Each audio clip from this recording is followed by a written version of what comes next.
E aí, pessoal, mais uma videoaula, professor Genilson aqui. E na videoaula de hoje nós vamos trabalhar o conto, esse gênero literário que há muito tempo faz parte da nossa literatura. Para que essa aula ela seja completa, ela seja bem desenvolvida, eu peço que primeiro vocês assistam o vídeo que vai estar nas descrições aqui do vídeo, tá? Esse vídeo ele é um conto da autora Mariana Colasanti, chamado A Moça Tecelã, e é um conto maravilhoso que traz uma experiência ótima para cada um de nós, certo? Então eu peço para que vocês assistam primeiro esse vídeo que vai estar na descrição do vídeo aqui. Faz parte do canal de Fafá Conta, onde ela sempre está lá contando alguma história para o seu público, né? Então eu peço para que vocês primeiro assistam esse vídeo.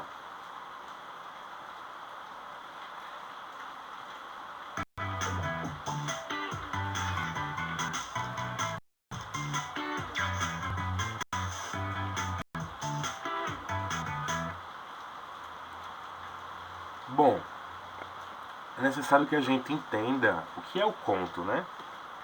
O conto é um dos gêneros narrativos mais comum na tradição literária brasileira. Como eu falei para vocês, o conto ele vai ser um gênero literário, né? E ele vem há muito tempo já na história da nossa literatura. É estruturado como uma narrativa curta que envolve apenas um conflito. Nessas expectativas, o momento de maior tensão do gênero é chamado de clímax. O clímax seria o ponto mais atrativo, seria o ponto chave para o fechamento da história. É a partir daquele momento em que a história toma o seu rumo final, né? Esse é o clímax do conto, né? Bom, o conto ele vai ter 5 elementos que nós chamamos de pente, né? Diante lá do vídeo da Moça Tecelã, né? O conto de Marina Colasanti, lá do canal Fafá Conta, nós vamos trazer exemplos desses elementos.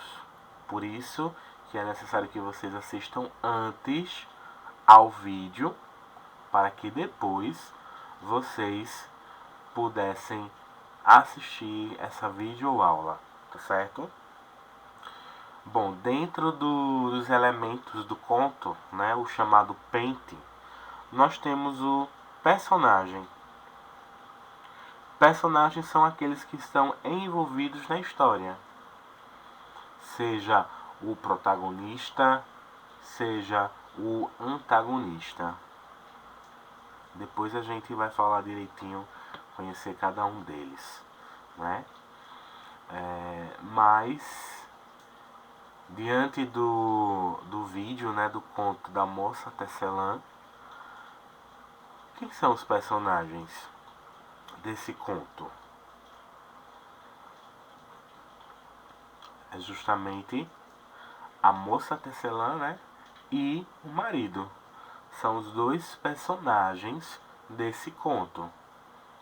A história passa em volta dos dois, principalmente da moça. E o enredo? O enredo é a forma como essa história ela é contada. É a forma como a história se desenvolve.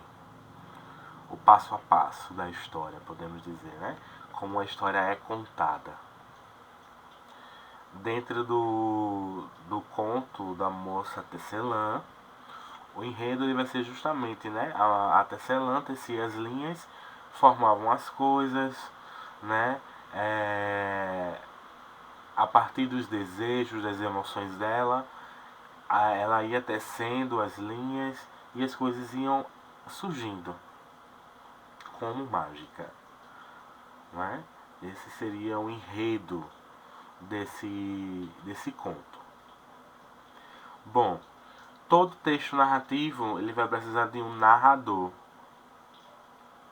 Nós vamos entender mais precisamente a seguir o que é o narrador dentro de uma narrativa, né?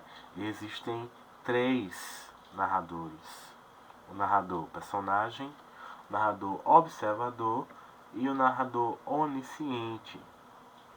Daqui a pouco vamos focar neles mais precisamente. Dentro do conto da moça Tecelã, nós temos um narrador onisciente, que ele consegue ler os pensamentos, ele consegue observar tudo o que está passando, consegue entrar no pensamento da personagem, né? É onisciente esse narrador. Vamos tratar dele daqui a pouquinho. Bom, o tempo. O tempo, outro elemento do conto, né? O tempo, ele é justamente o momento em que se passa a história. Estava acontecendo em qual momento? No presente, no passado ou no futuro? Dentro do conto da moça Tecelã, era o presente. As coisas estavam sendo descritas no presente, estavam sendo narradas no presente. A gente observa isso a partir dos verbos que nós podemos encontrar dentro da história. E o último ponto, o último elemento do conto é o espaço. O espaço é o local aonde essa história acontece. Aonde foi que aconteceu essa história? Foi na rua? Foi na praia? Foi na fazenda? Qual era o lugar aonde estava se passando a história? Na casa dela, né? Era o local aonde estava se passando. Ela começou a tecer na casa dela. Ela ia tecendo tudo que desejava e tudo se fazia na casa dela, né? Após isso, com o marido, ela construiu o castelo, né, o palácio, mas não deixou de ser a casa dela, ok? Então esses são os elementos do conto. Lembrando que essa página aqui, assim como a outra, é para copiar. Toda vez que aparecer o lápis ali em cima, significa justamente isso, que é para fazer a cópia dessa página, ok? Bom, um outro elemento que nós temos no conto é o conflito. E eu quero que vocês prestem atenção nessa definição de conflito, porque ela vai ser muito importante para a gente, tá bom? Essa página também deve ser copiada em seus cadernos, então prestem bastante atenção. O conflito. O conflito ele pode ser definido como uma situação-problema envolvida pelas personagens em uma narrativa. No caso do conto, por ser um gênero curto, o conflito costuma ser único. O conflito ele vai ser um acontecimento que vai dar origem ao desenrolar da história. É um fato que acontece que toda a história acontece. Foi necessário que esse fato fosse tomado, esse fato surgisse, para que essa história tivesse um caminho e não ficasse ali parada. É a partir dele que a história é gerada, que a história é desenvolvida.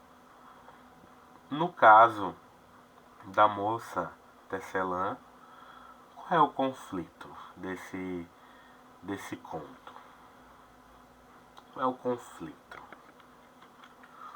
O conflito vai ser justamente o desejo dela ter um parceiro. Foi a partir desse momento em que ela teve esse sentimento que ela pôde tecer seu marido, como ela queria. O marido viu a possibilidade de tudo que ela tecia virar realidade e ele começou a exigir coisas grandiosas a ela. E foi por conta justamente desse ato que ela construiu tudo e depois desfez. Onde ela se sentiu triste e desfez tudo o que havia tecido antes. Então, esse foi o conflito. Foi a partir desse fato que a história pôde desenrolar, que a história pôde se desenvolver. Ok? É para anotar isso aqui também no caderno.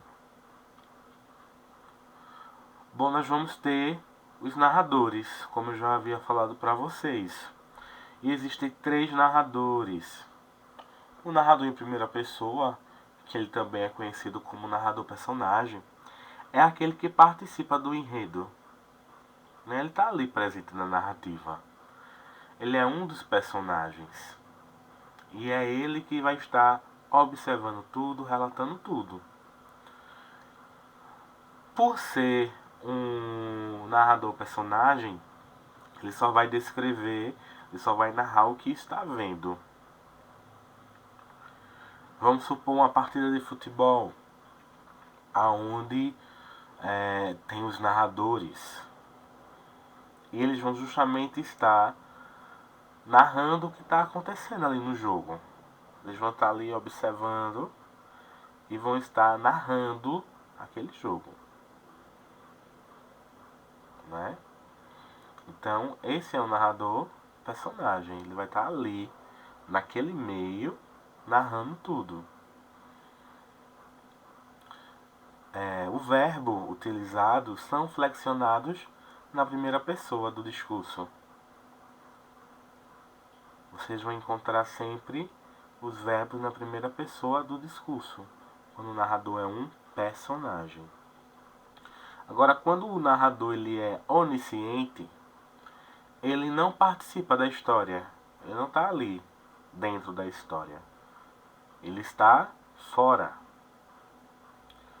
No entanto, ele vai ser diferentemente do personagem, do narrador observador, porque esse tipo de narrador ele conhece o passado e o futuro e sabe também dos pensamentos dos personagens. Eu costumo dizer que o narrador onisciente ele é Deus.